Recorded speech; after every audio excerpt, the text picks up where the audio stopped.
Haason Reddick from the Philadelphia Eagles just requested a trade, and today me and Bobby are going to talk about why the Chicago Bears should be on the phone right now to bring the talented edge rusher to Chicago. We'll talk about all that and more right after this. Bears Central, your number one place for all Chicago Bears news and content. What's going on, Bears fans? Welcome to another episode of Chicago Bears Central, your number one spot for everything Chicago Bears related. Bobby and Haize in the building today. And Bobby, this was not one that we expected. So Haason Reddick just literally requested a trade from the Philadelphia Eagles. Keep in mind that the Eagles just traded. Wait, the Jets. I always say the green threw me off. I mean, he ain't played it down, so exactly. He's still Eagle. Yeah, the Jets just traded a conditional third-round pick for him in 2026 that could become a second-rounder. So that kind of sets the market on what the Jets are probably going to be looking for if they were to trade for him, or would go ahead and do a trade for him. He has 50 sacks and 83 quarterback hits in 4 seasons between the Cardinals, the Panthers, and the Eagles. He wants a new contract. They decided to pay Huff instead of getting Reddick locked into a contract extension. Bobby, should the Bears be on the phone right now? See, this one is a tricky one because you be like, it's one of the ones you be like, damn, we just seen Austin Booker do a little something. Do you want to bring in a guy? But hey, I ain't gonna say don't make the call, but I'm gonna patiently wait this one out, Haize. I'm gonna be patient with this approach and hear me out. I want to see how if I'm Ryan Post, I want to see how it's looking up until you come into your trade deadline. Now, because we did talk about it and we was like, man, this guy can absolutely change that. But it's so many ways you can go with it. But put it on wax, fuck it. Trade for him, go for it all.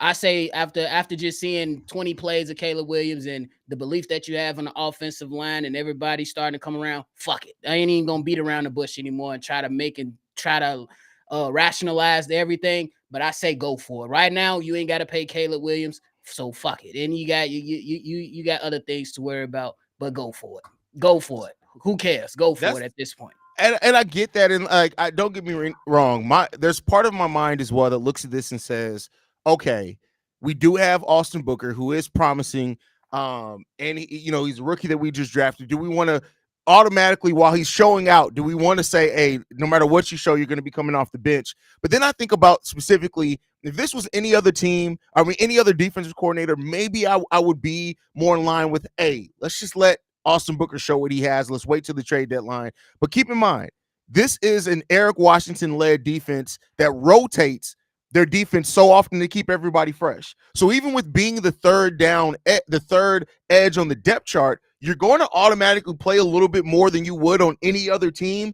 because of how Eric Washington rotates players in and out. So that right there lets me think, okay, maybe we consider it. And keep this in mind as well. While Haason Reddick is a free agent at the end of this year, his deal right now is $15 million. You don't have to worry about extending Austin Booker anytime soon. But if push comes to shove, Reddick has played linebacker before. And you could talk yourself into maybe that aspect of it as well if you're looking for it. Yeah, and I feel you on that. And that's why I'm kind of along your side. And right now, you should be trying to push all chips to the table and try to get as much as you can before you got to start really dishing out money. Mm-hmm. And then we just know that with the DJ Moore move, they was able to recoup and raise their salary cap up to $20 million per. Now, I don't know what it's going to cost. I will be a little weary per se. You know what I'm saying? Because if you trade for this guy, you're going to have to, I think you're going to have to lock him up. Now, if that's 2 years or 3 years or however many years, I think that's going to be another thing. But I say you can't be scared, especially if you want to swing and take this north. If you want to swing and take this north and surprise some people and make some noise for 2, 3, 4 years before you got to pay Caleb Williams, because I think after year 3, if he show what he's showing, he asking for that money, and the Bears going to give it to him. But I say right now, you need to be swinging. You need to be going hard. Yeah, I think so too. Like, and everybody's saying check Twitter that the Jets said they ain't trading him. Yeah, you know why they're saying that? Because that gives up that would be giving up leverage. What do you expect them to come out and be like, we're going to trade him immediately? That ruins your leverage. Like, the Jets will read the statement directly, says we have informed Haason that we will not trade him, that he is expected to be here with his teammates, and that he will continue to be fined per the CBA if he does not report. Since the trade discussions back in March, we have been clear, direct, and consistent with our position. Our focus will remain on the guys we have here as we prepare for the regular season. I hear all that. I hear all that. I hear all that. But at the end of the day, if the dude refuses to show up, you got an asset there that you already traded picks for. Like, even if you weren't to play him and you didn't have to pay him this season, guess what? You still already gave up the pick. There's not a team in the NFL that is going to allow somebody to and not eventually recoup the pick. Do they want him on the field? Yeah, I'm sure they do, regardless if they plan to trade him or not. But this response by the Jets is just the one that makes the most sense. Like, it doesn't mean that they're not going to actually. I don't take that as that means that they're just not going to trade him. Agree. I'm with you on that. But my question for the Jets is, if you traded for this player, why wouldn't you have a deal already discussed before you execute this trade, like many other GMs have done in the past? Now, regarding with the statement, I'm going the same size as you. Everybody ain't trading somebody until the right person call. Yeah. That's just what it is. The right person come call and they will trade them. You know what I'm saying? But then it's still on that flip side. When you the GM, what's your asking price? Well, how many years are you looking for? Okay, can you come down to this? Can we move up to that? You know what I'm saying? Something like that. It's going to have to be some negotiation that takes place before the trade is executed, because right now people are looking at him like, all right, he wants to be extended.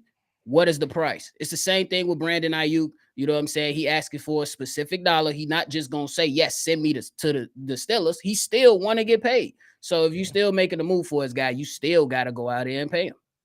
Yeah, I agree with that. And so, I mean, we'll see what happens. Like, at the end of the day, they did just give up assets for him. I'm sure that they want him on the field, but at the same time, you don't want this headache. And they got two young edge rushers there that they could be looking to develop instead of dealing with a veteran who is 29 years old and wants to get out of there. So, we'll see what happens, but I do believe that the Bears, regardless, should be on the phone to see what does it take.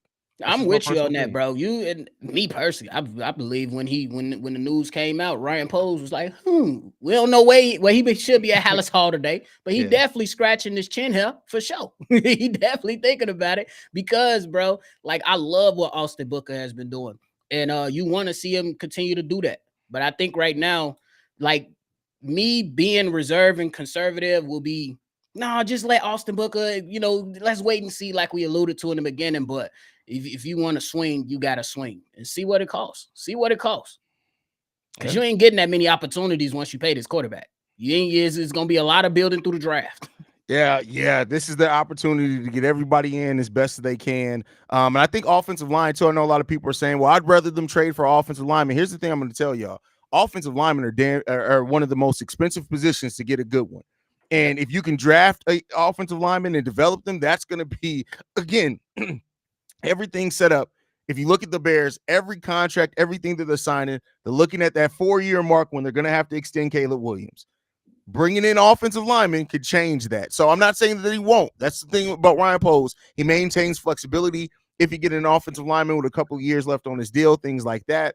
But I think that things are fluid right now. In no way am I saying that the Bears are absolutely, come hell or high water, should move everything to get Reddick in here. But I am saying they should be on that phone to see what it's going to take, to see what they can do and see if it fits in with their long-term plan. For real, because bro,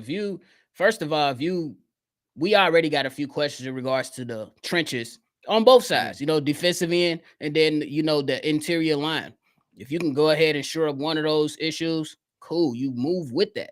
The thing that has me looking at it though is I'm trying to dive into Ryan Poles because he always does something that surprises the hell out of me. I'm like, damn, bro, you signed DJ Moore for that? You mean to tell me, even though he's still one of the best, he ain't even about to see over 30 million in none of the years that you got him That's for. crazy. Yeah. Right? So I'm like, man, he always does something that surprised me. So if he doesn't get him, I'm like, all right, cool. But I'm going to put this out there. I believe he already probably making the call right now, or soon will make that call. You know what I'm saying? For sure. So it's interesting though. It's very, very interesting for over sure. here. And it would be an embarrassment of Rich like this. That's the type of move. Making a trade for Reddick would literally signify. We already kind of know. We've said it. People don't be listening to us, but we said it. This ain't a rebuilding team anymore. This is a team that's still building, but they trying to compete. You make this move, you trying to win the North. It's not just you trying to sneak into the playoffs. You're trying to win the North at that point. Bro, you absolutely are making that statement right now. You know what I'm saying? Because everybody right now, you know what I'm saying? Most of the people that's putting out there, they saying Green Bay and Detroit, look out. Chicago Bears be scared. But the man that I know in Ryan Poles and Kevin Warren and the way that Matt Eberflus take, they don't want to hit none of that. But they gotta show us. They gotta show us that they ready to, you know what I'm saying, do the damn thing. It looked like they off to the right start during this preseason. We just want to continue to see them build off this. But I don't know. Haize, do you think he might play the waiting game a little bit just so he can grab some leverage? Because the Yeah, last 2 seasons, he's got rid of a second round pick. He yeah. might be like, I'm trying to hold on to the motherfucker this time. Yeah, So I do think I in fairness, I do think that they are trying to evaluate everything that they have. And I think the play of the offensive line in their first preseason game gave them some promise, because if you cannot give up any assets and go into next year's draft, what do we have? It's 8 picks, right? 8 picks, yeah. 8 picks in next year's draft. If you can go into the draft with all those picks, maintain some flexibility to trade up, down if you need to make sure you get the guys that you have on your target list. I do think that that's what Ryan Poles is going to want to do. That's why you probably haven't seen the Bears reunite with Unique Ngakoue, or them not going after like a Connor Williams, things like that. I think they're trying to maintain some flexibility just because they want to see what these guys are going to bring. And there's some confidence. And even when you hear Matt Eberflus talk, when you hear Shane Waldron talk, there's a lot of confidence in the Chicago Bears organization. It's a different level of confidence than what we've heard the last couple of years. And so because of that, they may be willing to just not give up any of their assets. Maybe if something crazy happens at the trade deadline, or somebody becomes available that they didn't expect to become available, maybe then. But I think otherwise, we could see a season where that big splash move that we've made the last couple of years before the season started or during the season, that may just not happen this year. I'm with you on that, because when right now you mentioned Eric Washington and you talking about having the pass rush by committee, per se, or some Yeah. type of that. So I'm thinking like they probably looking like, hey, we got our blue chip guy, and that's Montez Sweat, and then everybody else just fill in where they need to be. And that's that conservative side of me, the train of thought. You know what I'm saying? Where you try to see, how does Haason Reddick provide value in the eyes of Ryan Poles? Because if Ryan Poles say, yeah, we can give you the capital, but then I got to give away capital and money, because he not finna go for 15 million per year. He just, I'm pretty sure he wants a raise. And that's something we got to think about and discuss when we saying, I mean, yes, when we talk about the GM aspect of it from Ryan Poles and what he's shown. Facts. Completely agree with you on that one, man. But we'll see. Ryan Poles, the wheels are always turning. Like I said, I'd be surprised if he didn't make a call at least, but we'll see if the deal comes out of that or not. Oh, yeah, super chat. Let's see. Nah, bro, is a locker room cancer. Everyone on the team is humble and selfless. That could be a big thing. That could be, yeah, absolutely. You got to look at that as well. Like you don't want to disrupt what you have going on here as far as chemistry. And before we even had a culture, Ryan Poles was talking, and Eberflus was talking about what they were trying to build here. So that's a great point too. And now it's time to throw another wrinkle in there. He took a chance on Chase Claypool, knowing that was behind Chase Claypool, and some of the noise that was surrounding Chase Claypool. Yeah, a move. Like, staying away from this would be like, in my opinion, if he'd be like, nah, we didn't explore that option. If he came out and said that, which I don't know if he would or not, but if he came out and said that, it'll probably put in my mind, like, because I know we're going to discuss it, it'll probably put in my mind as like Ryan Poles is not trying to give away another second round pick for a guy that's not going to be around here long term. Because that Chase Claypool, it might have hit him in a different way to where he like, yeah, I ain't going to let that happen again. So that's hear he could be a locker room cancer. I don't know too much about what his time with the Eagles, but other than the stuff on the field, but it'll be interesting to know. Absolutely. Kay says Poles can't extend Reddick he can. The extension wouldn't kick in this year, or kick in former years. And keep in mind, the Bears have maintained their cap a lot. They have over $70 million in cap next year. And then the year after that, they're projected to have $174 million in cap. And you can convert a lot of that to a signing bonus to maintain your cap flexibility. So no, there's a lot of creative freedom that you can get into wise. If the Bears wanted this guy, that's if they wanted him, they can get it. They can make it work. Dad in the building. Shout out, Pops. It says, I agree. He brings baggage. I mean, that's definitely something that you gotta factor in. It's more than just talent when you're trying to build a culture and from a team that let's be clear. We doubled our wins from 3 wins to 7 wins. but we ain't done shit. So at the end of the day, like, you don't want at all to disrupt any moment. We got a team full of good guys, man. Yep. And so you really don't want to just, besides Nate Davis, you got it. That's a little slide there. Yeah, Nate. I mean, I ain't gonna. I tell you just real quick on Nate Davis. I ain't gonna lie. Me seeing Matt Pryor and Ryan Bates, Nate. Yeah, clock's ticking, big dog. Because Matt Pryor played a solid game. Yeah, listen, Matt Pryor, the offensive line overall, and I talked about it on the daily, man. It really surprised me with the way that they were able to perform. So we'll see, man. For sure. Yeah. Any other thoughts, Bob, before we get up out of here, man? I was just gonna say, man, it was a great weekend. Yeah, and make sure y'all tune in. That's pretty much it. Let's stay locked in. Let's keep on rooting on these Chicago Bears, and when we got to get on them, let's continue to get on. For sure. That's a fact, man.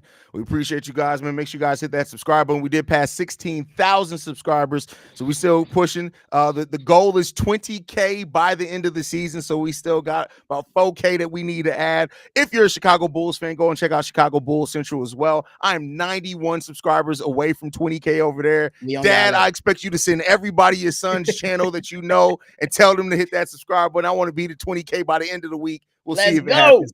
Let's go. You guys, give my brother the 20K, man. Stop playing. That's a fact. You guys can follow us at Chi Bear Central. You can send us any feedback, questions, comments, concerns, ChicagoBearCentral@gmail.com. Lastly, if you want to leave a text message and our voicemail for the mailbag, the number to do so, 773-242-9336. We the number one spot for everything Chicago Bears related. Chi-Town up.